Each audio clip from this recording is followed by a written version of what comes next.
Devant la maison des podcasts, Ford dit aux enfants Kirb, Mélodie, Miri, Norman et Mousse. Les enfants, c'est le gros jour qui commence. C'est Noël! Cria Mabel avec un visage heureux. Quoi? Non, Mabel, c'est le Thanksgiving. Et c'est tout? Demanda Jean.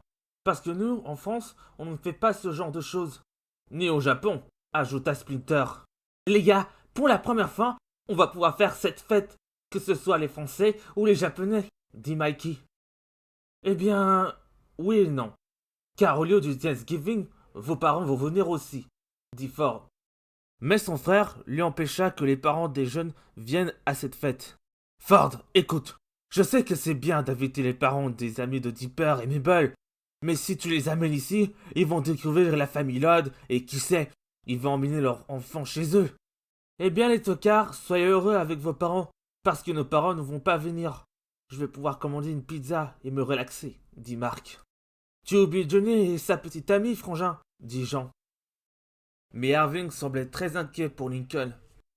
Je pense que Lincoln va inviter Ronnie Ann et sa famille à New York. T'inquiète pas pour lui. Je suis sûr qu'il va s'en sortir avec sa famille. J'espère que Ronnie Ann, sa mère et son frère vont garder le secret de notre existence, pensa Léo. Soudain, un car arriva avec un chauffeur en leur disant « Les parents sont là. Messieurs, madame, terminus de New York. » Merde, dit Stan.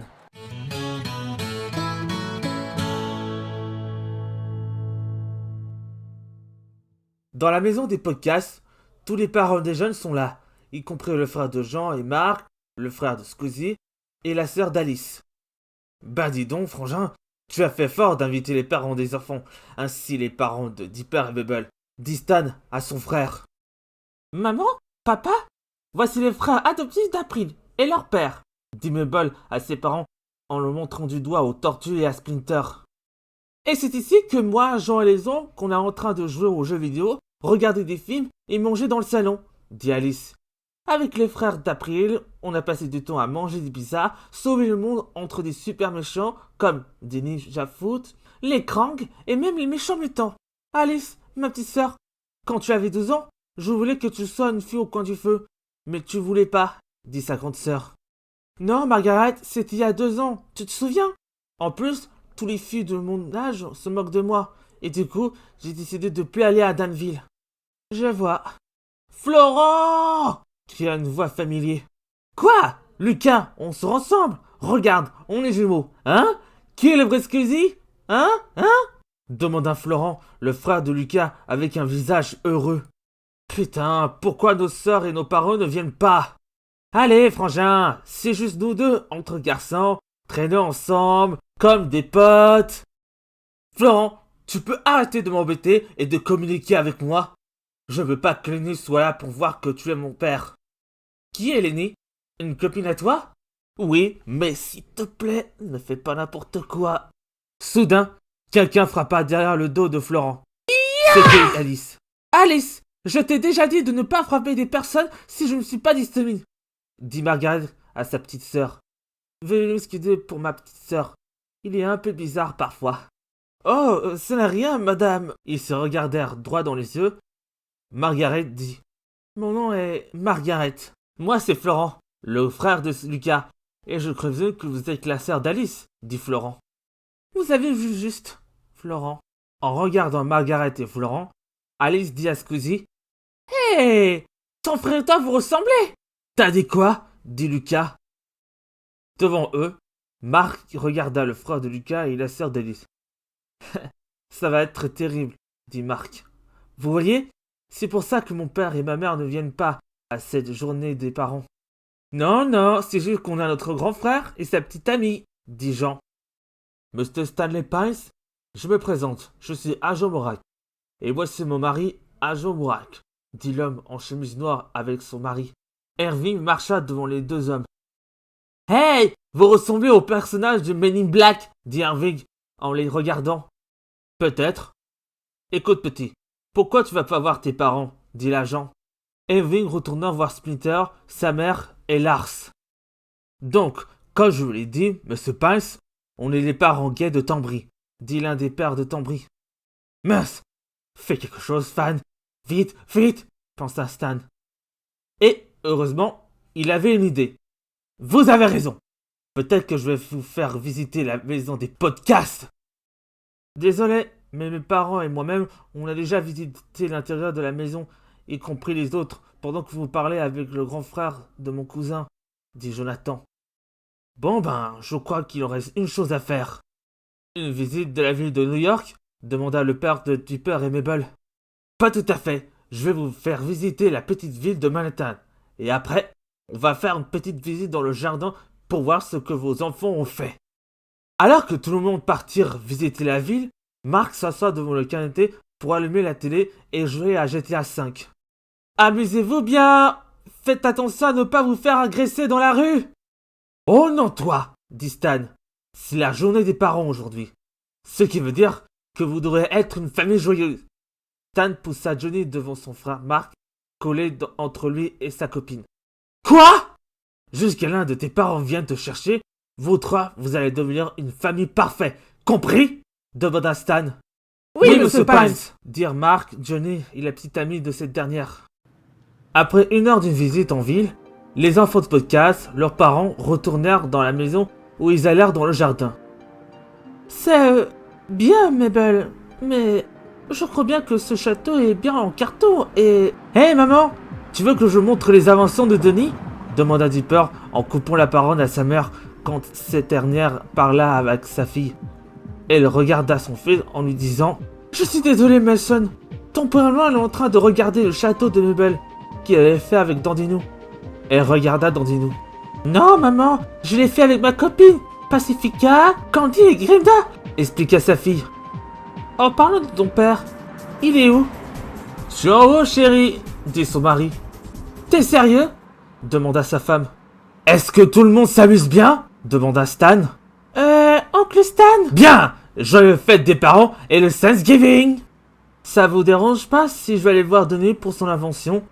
Dit Dipper. C'est comme tu veux, Mason, dit sa mère. Stan, femme, ce fut un plaisir, monsieur Marcus Christy Voyant.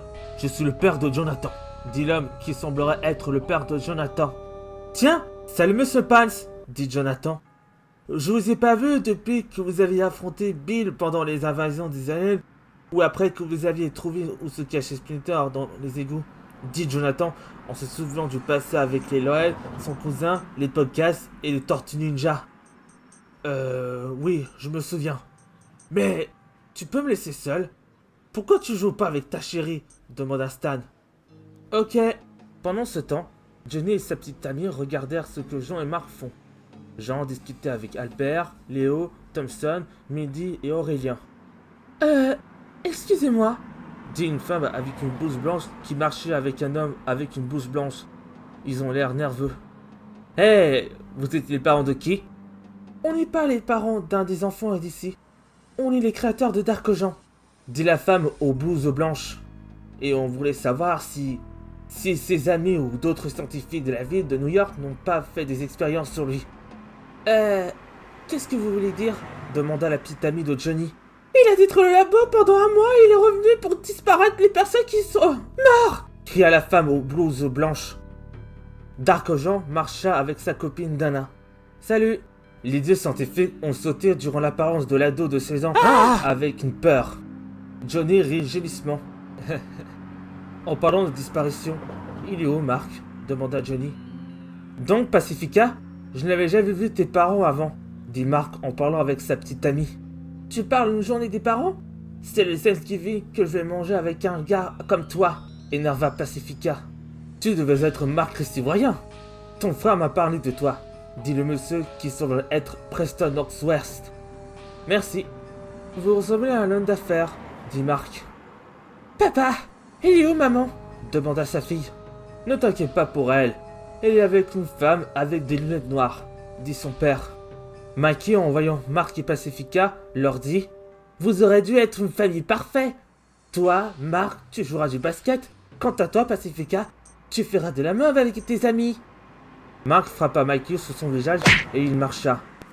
Mais quand il marchait, quelqu'un lui bloqua le passage. C'était son grand frère Johnny et il a l'air énervé. « Marc, ta mère et moi nous sommes vraiment déçus pour ton comportement. Ne m'oblige pas à te punir, dit Johnny en jouant le papa, bien que son père est absent. Ok. Hé, Pacifica! Mon grand frère joue avec sa petite amie à un gentil papa et à la gentille maman, cria Marc. On est sérieux, Marc. Regarde ce que tu as fait à ce pauvre Michelangelo, dit la petite amie de Johnny. Désolé pour ton accident, Mikey. Mon frère Marc et sa petite amie Pacifica sont sérieux. Ils s'en fichent que tu leur dis de leur avenir, dit Jean, en l'aidant Mikey à se soulever. À ce que je vois, vous êtes le grand frère de Jean et Marc, et que vous avez rencontré mes fils adoptifs, dit Splinter. Vous voulez dire Lincoln? Je parlais des tortues, y compris ma fille April O'Neil. Si April était votre fille, pourquoi elle ne porte pas le nom d'Amato April? Demanda Johnny. Eh bien, quand on est arrivé à New York, on a vu que Marc a bien amélioré grâce à la tortue au bandeau rouge, expliqua la petite amie de Johnny. Vous avez de la chance. Contrairement à mes fils, je n'ai jamais frappé une femme. Léo avait demandé si je retourne à Créteil ou que je reste ici avec mes amis, y compris Pacifica, dit Marc. Et mon frère les a rencontrés et il n'a jamais dit à personne, sauf que quand Norman avait failli filmer votre repère. Norman, en courant devant Marc, cria « Marc !» Splinter frappa le visage de Johnny et ce dernier tomba par terre. Stan, en voyant Splinter frapper le père de Johnny et en regardant l'un des pères de Tambry, cria à tout le monde « C'est l'heure de manger de la dinde !» Le midi, c'est l'heure du déjeuner et tout le monde s'assied dans la chaise sur les tables en famille. Marc, Johnny et sa petite amie y compris. Sauf Jean qui s'assied avec Alice et sa sœur. Tu ne trouves pas que la famille Paz vont un peu fort avec leur cochon, Kirm? Demanda Mary. Non, moi je trouve qu'ils s'entendent bien, dit ce dernier en regardant la famille Pines. Alors que Moose regardait la famille Doof en train de manger leur plat, il retourna voir Melody. Je parie qu'il va sortir une de ses inventions pour hypnotiser la ville, dit Moose. Non, moi je trouve qu'il mange correctement avec sa famille, dit Melody. Hans Doofenshmirtz et sa famille mangèrent tranquillement leur poulet jusqu'à ce que Dana a renversé la purée devant la chemise de Charlène Doofenshmirtz. Dana, fais attention quand tu manges avec ton assiette, dit Charlène. Dark Jean lui donna un peu de purée à sa copine. Bonne idée. Tiens Dana, dit-il à sa copine. Merci Dark Jean, dit Dana et elle donna un bisou sur sa joue. Alors que toutes les choses se passaient bien pour les autres, les choses se passent mal avec Marc, Johnny et sa petite amie. Bon sang Marc, tu peux arrêter d'utiliser ton téléphone à table? Ton frère Jean ne t'a pas dit de ne pas téléphoner? Demanda la petite amie de Johnny avec colère. Qu'est-ce que tu vas faire, maman?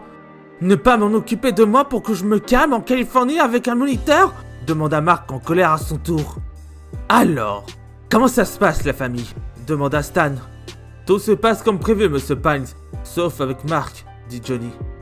Il est trop tard pour qu'April se fasse adopter par la famille des autres. Ils sont moins terribles que je le pensais. Eh bien, sauf pour Squeezie, dit Marc en pointant du doigt vers son youtubeur favori. Frangin, regarde ce que j'ai trouvé pendant qu'on a quitté la maison. C'est un peigne que j'ai trouvé devant la maison des Louds. Dis Frangin, qui sont les Louds? Ce peigne appartient à Lenny, putain Frangin. Et Lenny, c'est ma copine, merde! Cria son frère. En parlant de ta copine, elle fait quoi au juste? Demanda Florent. Elle fait de la mode, elle est comme moi, elle a 16 ans, elle a peur des araignées, y compris Spider-Man, des rats, sauf Splinter, et on a fait des grandes aventures ensemble.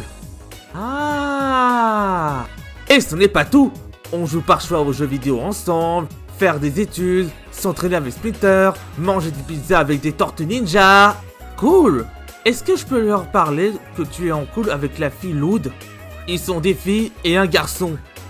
Ah, tu sais, j'ai rencontré la sœur de la copine de ton copain, Lucas. Comment elle s'appelle? Allison?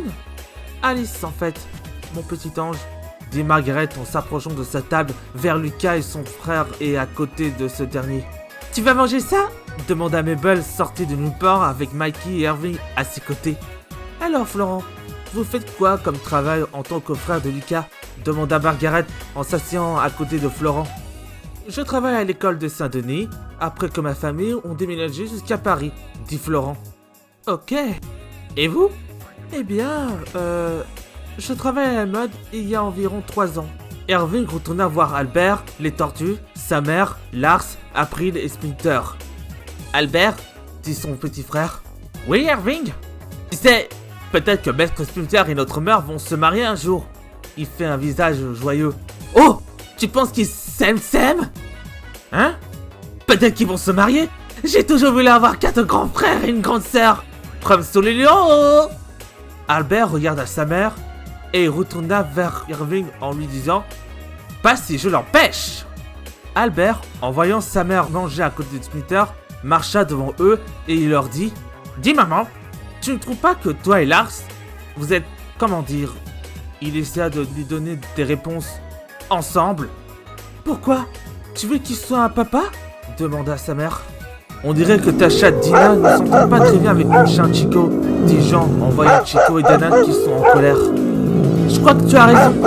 Le mieux est de les séparer pour ne pas qu'ils fassent des dégâts dans la maison, ajouta Alice. Oh, Florent! Je n'ai jamais vu une marionnette en chaussettes, dit Margaret, ravie. Oh putain de merde! Purée kebab! Cria la petite amie de Johnny en voyant que Marc a lancé le gâteau au chocolat vers les cheveux de Florent. J'ai pas fini le morceau! T'as pas besoin de grossir, dit Marc. La petite amie de Johnny était terrifiée. Son grand frère en colère lui dit « Marc, tu sais quoi? Je vais bientôt dire à papa et à maman quand ils vont arriver ici. Comment peux-tu le comprendre? Nos parents s'en foutent de cette merde, y compris la famille Lloyd et les New-Yorkaises. Ils ne reviennent jamais !» cria Marc. Soudain, quelqu'un frappa à la porte.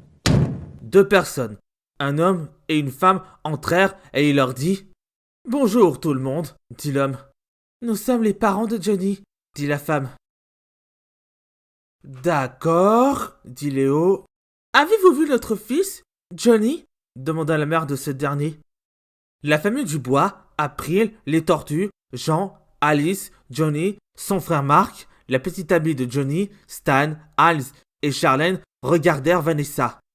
Eh bien, comment vous l'expliquer? Il avait un bic sur le radar, dit Vanessa. On a peut-être abandonné dans les égouts et du coup, il est SDF. C'est une blague? Demanda le père de Tambry. C'est une blague? Demanda Stan en répétant le père gay de Tambry. Il est très chiant avec ses jeux vidéo, dit Vanessa. Fin du déjeuner, tout le monde dehors! Stan sauta de la maison. Je vois. De mon côté, je vais méditer dans la chambre de Dipper, Squeezie, Aurélien et Norman, dit Léo. Pour info, nous comprenons tout à fait, dit la mère de ce dernier. Le soir, dans la chambre de Lincoln, Ronnie Hall et ce dernier parlèrent après que la famille Lloyd et les Cassagrandes ont fait une fête du Thanksgiving. Soudain, quelqu'un frappa par la fenêtre dans la chambre de Laurie et Lenny. Lincoln et Ronnie Hall coururent dans la chambre pour voir qui c'était. Mais on voit que c'était Mikey. Carlino et Carlos Jr. vit une créature qui ressemblait à une tortue avec un masque orange. Mikey? Qu'est-ce que tu fais là? Demanda Ronnie Hall. J'espère que pour toi, quelqu'un de la famille Cassagrande t'a vu. Non, t'inquiète. Tiens, Ronnie Hall, Stan a organisé un spectacle ce soir pour la journée des parents. Si vous voulez, vous dire à votre famille pour voir le show, dit Mikey. Je vais leur dire, t'inquiète pas, dit Lincoln. D'ailleurs, moi aussi, dit à son tour Ronnie Hall. Dans le salon, Carlino et Carlos descendirent en bas pour parler à leur famille. Maman, papa, Lincoln et Ronnie sont en train de parler avec une tortue géante qui parle, cria Carlino. Et il leur donne du papier et il dit qu'ils font un spectacle ce soir avec leur famille, dit Carlos Jr. Les autres Cassagrandes ne leur crurent pas. Ils pensaient que leurs enfants ont vu des amis imaginaires.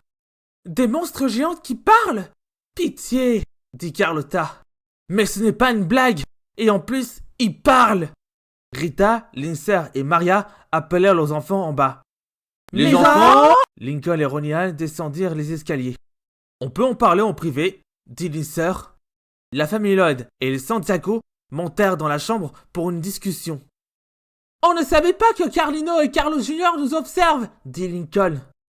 Eh bien, s'ils découvrent votre ami les tortues géantes qui parlent, qui peut faire des arts martiaux et sauver la ville de New York, ils vont pas comprendre. Surtout leur père adoptif et de leur sœur April, dit Rita. Je suis sûr qu'ils ne diront rien, dit Lana, sa main avec parole.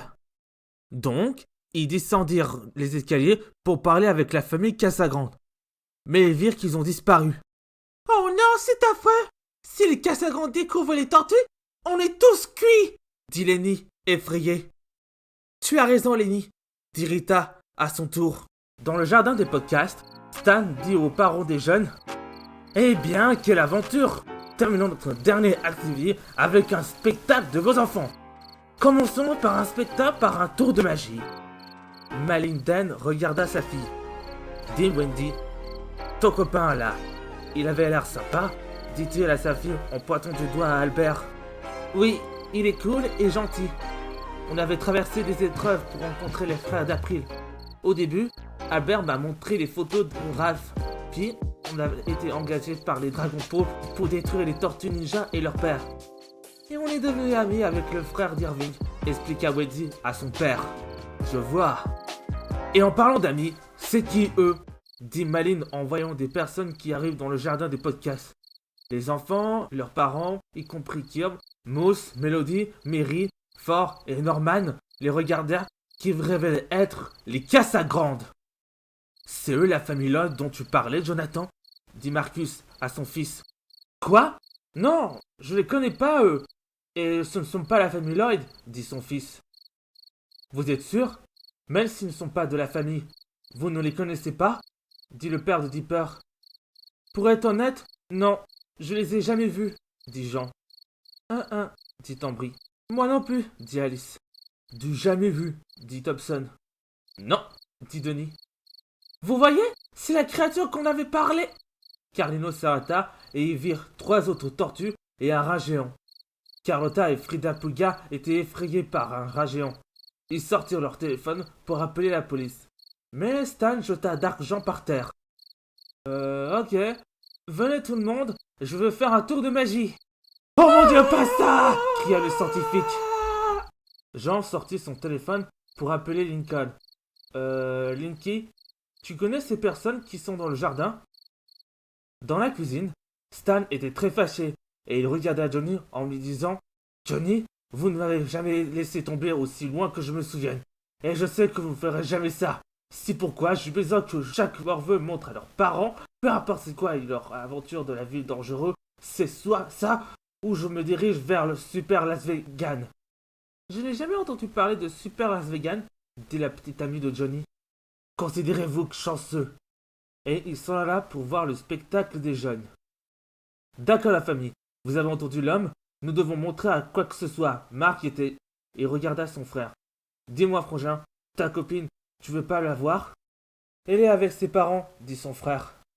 Dans le show, Johnny prit son arme et le pointa sur son père. Tu vois papa, parfois, Monsieur Green a fait une erreur quand il a tué tout le monde, y compris des gens qui n'en ont rien à foutre de lui. Il posa son arme par terre. Son père pleurait.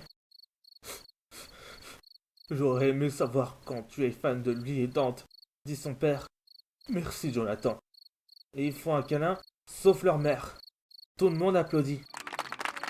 Plus fort! Crièrent le père et le fils. C'est tout? C'est ça leur histoire d'amour entre père et fils?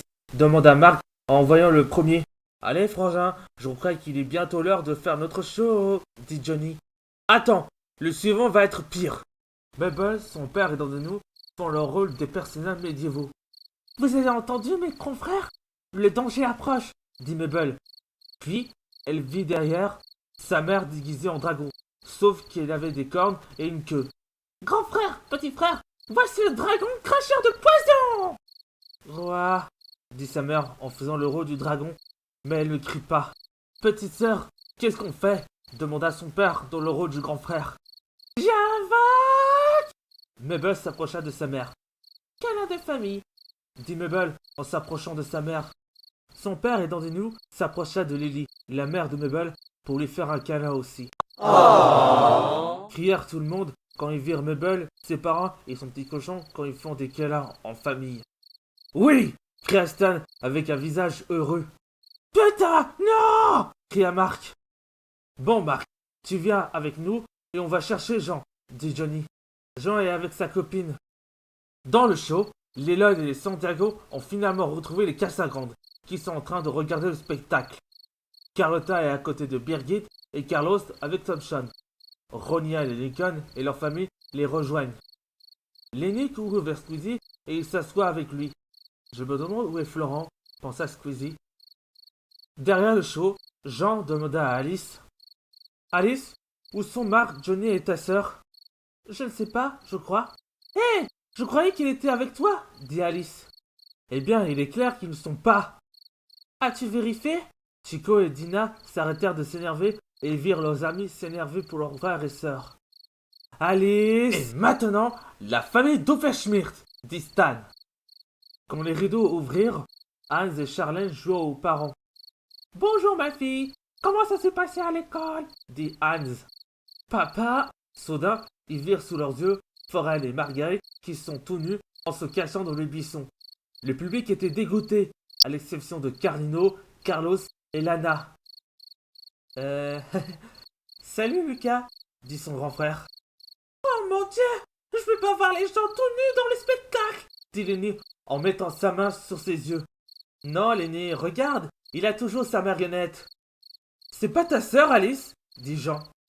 Ne le laisse pas t'épingler, sœurette. Enlève-lui sa ceinture, cria Alice. Il a déjà enlevé la ceinture du frère de Squeezie. Chico et Dina se regardèrent et ils s'amusent. Whoopsie Marguerite, dit Stan en courant devant le rideau pour les fermer. Ria nerveusement Heinz. Dans la chambre de Squeezie, Margaret dit à Florent avec des serviettes de bain. Vous devriez peut-être aller vous faire tester pour le Carter Sitter. Dans la cuisine, Stan cria Johnny! Oui, monsieur Pines? Ceci est notre dernière chance. Vous, la jeune fille, et votre frère, sur scène maintenant. Je compte sur vous. Mais nous j'ai la plus grande confiance en vous. Il sortit son téléphone pour appeler quelqu'un. Bientôt, j'ai besoin que ce chopper soit prêt si cette chose tourne mal. Qu'est-ce que tu veux dire, Mas Dinero? Johnny, j'ai trouvé le papier de Marc, dit sa petite amie. Mais Johnny vit son frère en larmes. Pourquoi tu pleures? Demanda Johnny.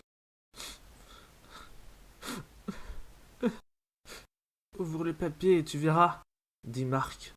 Alors, Johnny ouvrit le papier et il vit qu'il avait oublié d'écrire une activité de son frère avant de partir avec sa copine à Créteil. Nos parents s'en foutent, dit Marc, avec des larmes qui coulent dans ses yeux. Invente quelque chose pour qu'on puisse en finir. Marc, je ne savais pas. Et maintenant, pour notre performance finale et le plus important, dit Stan en regardant Johnny, mais ce dernier regarda Marc et retourna vers Stan. Mesdames et messieurs, préparez-vous pour Johnny, Gladys et il vit personne. Qu'est-ce que... Quoi? Oh, ne me dites pas que j'ai perdu un autre enfant. Tout le monde était choqué. Les pères de Trombé se relèvent. D'accord, cela va peut paraître incriminant, mais... Ils courent de la salle. Pendant ce temps, dans une pizzeria, Johnny, Gladys sont avec Marc et Gladys va commander une pizza, tandis que les frères Chris-Ivoiriens assistent pour discuter. Pourquoi sommes-nous ici? Qu'en est-il du grand spectacle de Jean et les autres? Demanda Marc. Il est stupide ce show. Quoi? Tu avais raison, c'est stupide. Tu ne devrais pas avoir à faire semblant pour quelqu'un. Johnny, je suis... Non, Marc. C'est moi qui suis désolé. J'essaie toujours de voir le bon côté des choses, et j'essaie d'amener ton frère Jean à voir les mêmes choses. Mais faire semblant que les choses vont bien quand elles ne le sont pas n'aide rien. Je suis désolé que nos parents ne se soucient pas assez, Marc. Tu as le droit d'être en colère. Mais tu mérites d'être heureux, et j'espère que tu feras ça, ici, à la maison des podcasts, même si ce n'est pas aujourd'hui. La vie craint parfois, mais au moins il y a la pizza, dit Gladys, et il posa la pizza sur la table, et il s'assit à côté de Johnny. Eh bien, ne regarde pas comme ça. Mange-la, petit merdeux. Marc regarda la pizza, puis regarda son frère et Gladys avec un visage heureux. Dites-moi, est-ce que Jean va bien avec les autres? Demanda Marc à son frère et Gladys. Pendant ce temps, chez les podcasts, les choses ne se passent pas comme prévu. Enfoiré! Putain d'enfoiré! Savez-vous qui je suis? Je suis Stanley Pine, venant de Gravity Falls. Je suis le plus riche que vous tous réunis, cria Stan, alors que le père de Tromby tient ses coudes par la main. Vous n'avez pas le droit de m'arrêter. J'ai un frère, un neveu et 2 petits-enfants. Allez dire ça à tous les détenus de la prison de Californie, dit l'un des pères de Tambry. Et ils balancèrent Stan dans le camion où il y avait écrit FBI. Tout cela est de votre faute, Ford. Je source sur mes parents décédés. Vous aurez encore des nouvelles de moi. La voiture commença à rouler, pendant qu'il criait. Tout le monde regarda Stan s'en aller. Mabel dit à sa mère « Et voilà notre belle ville de New York, avec la famille Wright et le clan Amato. » Sa mère, Dipper, son père, le clan Amato, la famille Dubois, Lars, Jean, Alice, Chico et Dina la regardèrent.